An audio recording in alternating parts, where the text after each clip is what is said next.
story of the strawberry all along. Of crucial importance to this story, these cultures we're about to meet. Native Americans in both North and South America consumed, and some even cultivated, strawberries prior to European arrival.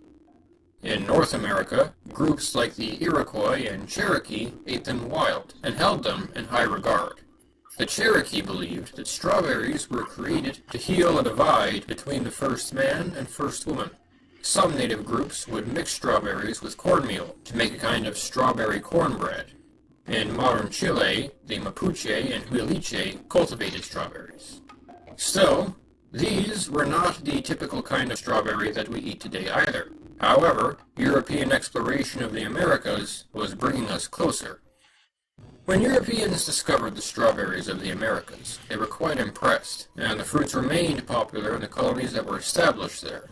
However, throughout the 16th century, the Europeans who stayed in Europe continued eating the varieties they had at home.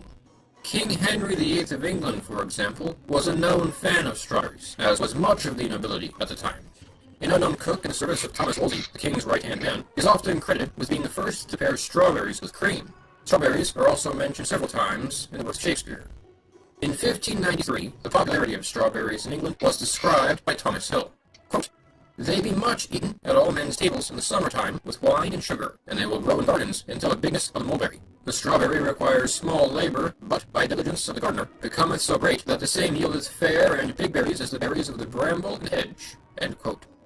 Alright everyone, it is time to absolutely shatter your reality.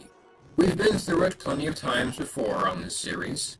Peanuts are not nuts, sweet potatoes aren't potatoes, and indeed, my good audience, strawberries are not berries. And technically, they aren't fruit in the way you would expect either, at least not botanically. What is it then? What we consider to be the fruit of the strawberry plant is called the enlarged receptacle of the flower. This is what holds on to the actual fruit.